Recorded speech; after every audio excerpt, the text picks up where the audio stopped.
was when Jesus restores Peter. And this is actually my favorite story in the Bible. When I first heard it, it really moved me. It was a very prominent moment in my life. Not anything particular going on, just simply the story when I heard it. But before we get to that part, I think it's important to know the events leading up before Jesus restores Peter. So, in Luke chapter 22:31, this is before the crucifixion, before Jesus dies on the cross, before the rooster crows. It's actually at the Last Supper. And as Jesus is around at the table with all his 12 disciples, he turns to Peter and he says, "Simon, Simon, Satan demanded to have you, that he may sift you like wheat. But I have prayed for you, that your faith may not fail. And when you have returned to me, strengthen your brothers." I think this is really important because Jesus, for one, it's very significant that he calls Peter by the name given to him before he was a follower of Christ. He says, "Simon, Simon." While we may be changed by God, that past is always there. But that is a testimony for what Jesus can do. And Jesus is highlighting that to Peter when he says, "Simon, Simon." He says, "I have prayed for you." Not only does this apply to Peter's life, but this applies to your life. This applies to my life. Satan has asked for you that he may sift you as wheat. We'll be tempted by the enemy, but we have a high priest named Jesus who is praying for us.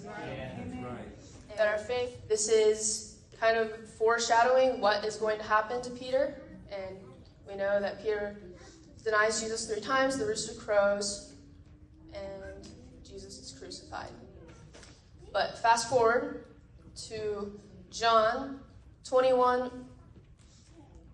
chapter 21. And this is the part in the Bible that I really want to talk about. Is after Jesus had been crucified, Peter and a few other disciples went fishing, and no luck, not catching anything. And then they see someone walking on the shore. And they don't know it at this moment, but this person, Jesus, calls out, and he says, "Children, have you any food?" And they answered him, and they said, "No." He says, "Cast the net to the right side of the boat, and you will find some." So they cast the net to the right side of the boat, and they catch so many fish, they can't even reel it into their boat. And immediately they know it's Jesus. Now, the rest of the disciples, they're not too far from the shore. They take their boat, and they go to the shore to Jesus. But Peter, he takes off his outer garments, and he jumps into the water, so eager to meet Jesus. He loves Jesus so much.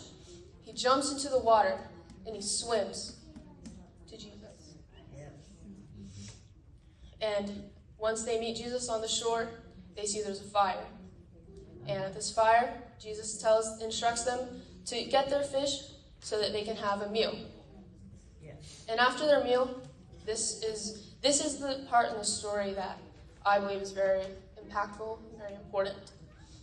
And after their meal, the disciples are sitting on the shore. And I can imagine Simon sitting on the shore.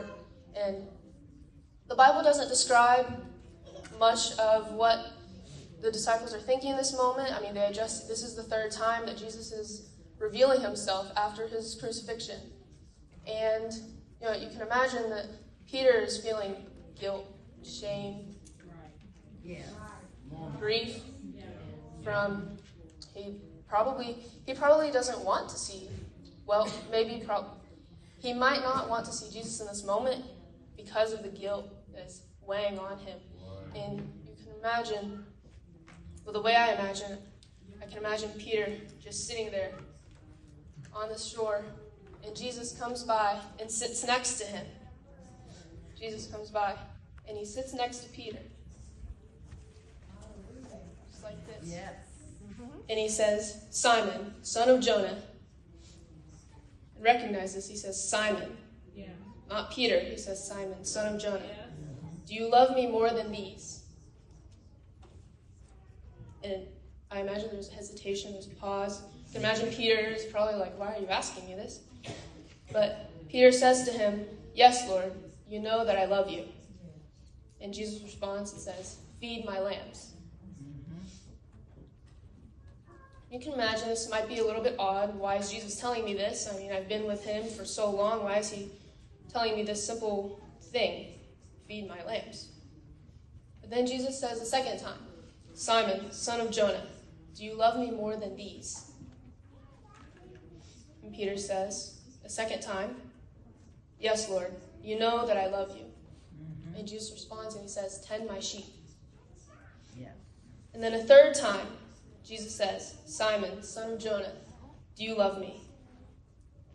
And Peter was grieved because he said to him the third time, do you love me? And he said to him, Lord, you know all things. You know that I love you. Yeah. And Jesus said to him, feed my sheep. Most assuredly I say to you, when you were younger, you girded yourself and walked where you wished. But when you are old, you will stretch out your hands, and another will gird you and carry you where you do not wish. This he spoke, signifying by what death he would glorify God. And when he had spoken this, he said to him, follow me.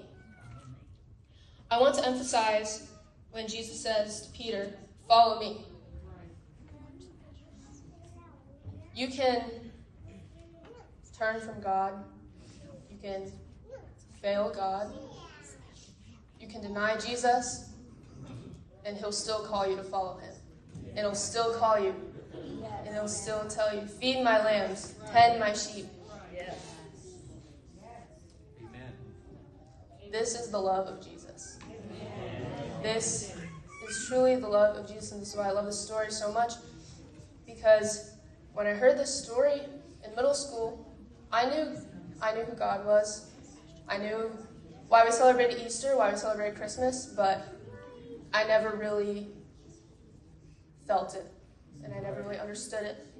And when I heard this story, everything made sense, everything clicked. That this is the love of Jesus. Not just this story, but this book, the things we feel on the altar, and those words that we hear of the songs that we sing. This is the love of Jesus. And I just wanted to come up here and give you a word of encouragement that no matter what you've done, no matter where you're at, Jesus is always calling for you. He's always saying, follow me.